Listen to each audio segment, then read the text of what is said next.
स्वागत है आपका ब्रेक के बाद। आप देख रहे हैं वेब टाइम और अब बात करते हैं झारखंड बीजेपी की।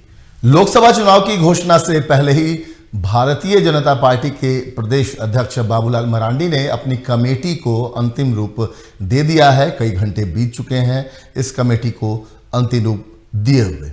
बुधवार यानी 17 जनवरी को 44 सदस्यीय प्रदेश कमेटी की घोषणा कर दी गई। गौर करने वाली बात यह है कि इस कमेटी में ज्यादातर पुराने चेहरे बरकरार हैं, थोड़ी बहुत मामूली फेरबदल हुई है। कमेटी में 11 उपाध्यक्ष, 3 महामंत्री, 10 मंत्री बनाए गए हैं। इसके साथ ही 9 प्रवक्ता भी बनाए गए हैं। बीजेपी महिला मोर्चा की अध्यक्ष आरती कुजूर को उपाध्यक्ष बनाया गया है। पिछली कमेटी में प्रदेश महामंत्री रहे बाल मुकुंद सहाय को उपाध्यक्ष बनाया गया है। विधायक भानु प्रताप शाही, विकास प्रीतम, कालीचरण सिंह सहित कई नए चेहरों को भी उपाध्यक्ष बनाया गया है। मनोज सिंह को महामंत्री बनाया गया, वो नए चेहरे हैं। पुराने लोगों में प्रदीप वर्मा और आदित्य साहू को महामंत्री बनाया गया है। अब आपको विस्तार से बताते हैं कि किसे क्या जवाबदेही मिली। उपाध्यक्ष के लिए नीलकंठ सिंह मुंडा, राकेश प्रसाद, बाल मुकुंद सहाय, भानु प्रताप शाही, विकास प्रीतम, जवाहर पासवान, लुइस मरांडी, बड़कुंवर गगराई, अशोक भगत, कालीचरण सिंह और आरती कुजूर। महामंत्री के लिए आदित्य साहू, प्रदीप वर्मा और मनोज सिंह। संगठन महामंत्री के लिए कर्मवीर सिंह, प्रदेश मंत्री के लिए गणेश मिश्र, मुनेश्वर साहू, सरोज सिंह, नंदजी प्रसाद, दुर्गा मरांडी, सुनीता सिंह, मुन्ना मिश्रा, दिलीप वर्मा, मनोज वाजपेयी और सीमा पासवान। वहीं कोषाध्यक्ष दीपक बंका, सह कोषाध्यक्ष मनीष जायसवाल, कार्यालय प्रभारी हेमंत दास को बनाया गया है। मीडिया प्रभारी शिव पूजन पाठक को बनाया गया है। सह मीडिया प्रभारी अशोक बड़ाइक और योगेंद्र प्रताप सिंह को बनाया गया है। वहीं सोशल मीडिया प्रभारी राहुल अवस्थी को बनाया गया है। आईटी संयोजक की बात करें तो इसकी जिम्मेदारी विवेक विकास और अमर झा को दी गई है। वहीं प्रवक्ता के रूप में प्रतुल शाहदेव, रफिया नाज, कुणाल शाडंगी, रमाकांत महतो, अरुण उरांव, जेबी तुबेद, अमित मंडल, विनय सिंह और अविनेश कुमार। टीवी 45 का सवाल है कि बाबूलाल मरांडी की यह टीम कितनी ताकतवर है और क्या बाबूलाल इस टीम के सहारे 2024 में बीजेपी को 14 सीटों की जीत दिला सकते हैं। अभिषेक भारती हमारे सहयोगी रांची से हमारे साथ जुड़े हुए हैं, हम सीधे उनके पास चलते हैं। अभिषेक, टीम बना दी है बाबूलाल मरांडी ने, बहुत दिनों से इंतजार था उनके प्रदेश अध्यक्ष बनने के बाद से कयास लगाया जा रहा था कि अब बनेगा अब बनेगा। सभी लगभग सभी पुराने चेहरे, कुछ नए चेहरों को जगह मिली है। क्या ये टीम इतनी मजबूत है कि इस चुनाव में, आने वाले लोकसभा चुनाव में मुकाबला कर सके जेएमएम, कांग्रेस और आरजेडी का? वैसे इस टीम में कुछ चीजें आपको देखने की जरूरत, जब आप इस टीम को देखिए, सबसे पहले बीजेपी को समझने की जरूरत है।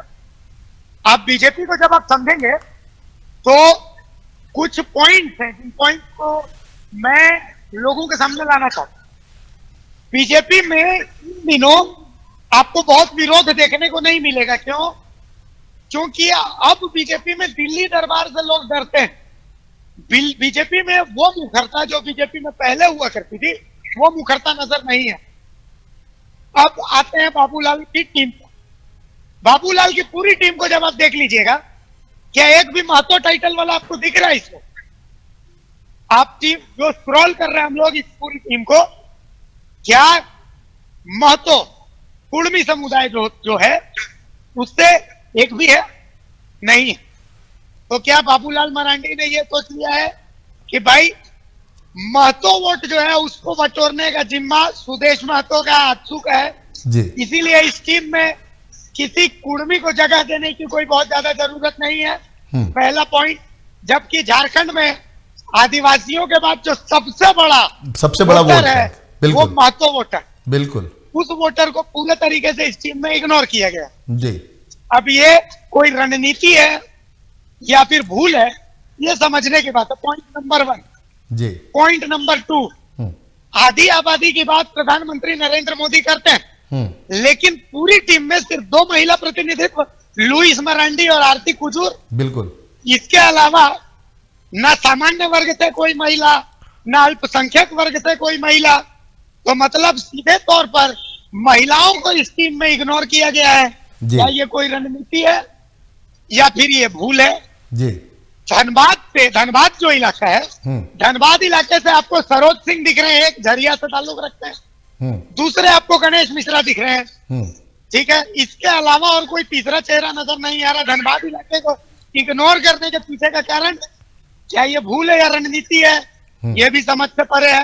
हो सकता है बाबूलाल मरांडी ये मानते होंगे कि धनबाद का इलाका बीजेपी के वोटर कोर ग्रुप का जो वोटर होता है वो है, इसलिए बाबूलाल मरांडी ने उस इलाके को इग्नोर किया होगा। रांची इलाके से सबसे ज्यादा प्रतिनिधित्व है, तो ये क्या कोई रणनीति है कि जहां पर पार्टी स्ट्रांग है उसको ज्यादा प्रतिनिधित्व दिया गया है, जहां पर पार्टी के वो जो है लगता है कि नहीं मेरे ये वोटर मेरे प्रति जो है बहुत ज्यादा डेडिकेटेड है, यहाँ वोट बैंक नहीं हिल सकता, तो वहां पर जो है प्रतिनिधित्व कम दिया गया।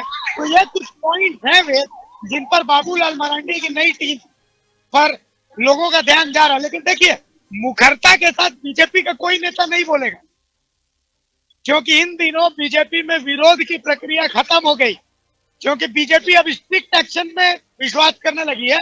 बीजेपी में विरोध उठता है, चुपके से नोटिफिकेशन आता है कि फलाना को निलंबित, फलाना को निष्कासित कर दिए गए। तो जो मुखरता पहले थी वो मुखरता अब नहीं है, या यूं कहें कि अनुशासन ज्यादा कड़ा हो गया है। हर चीज को देखने का अपना अपना नजरिया होता है। लेकिन बाहर खाने से ये चर्चा हुई, बाजार में ये चर्चा है, तो इस चर्चा को हम दर्शकों तक पहुंचा दिए।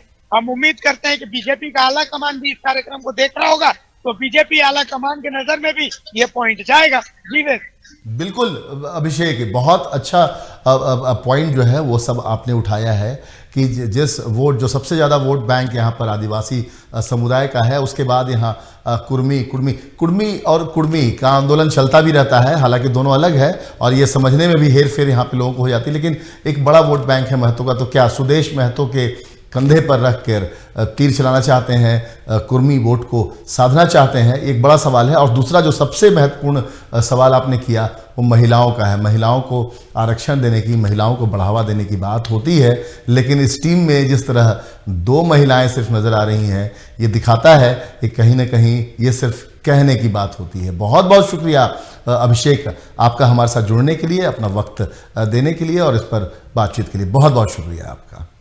चलिए, तो यहाँ पर एक और हम छोटा सा ब्रेक लेते हैं और ब्रेक के उस पार आते हैं तो कुछ और बातें करेंगे।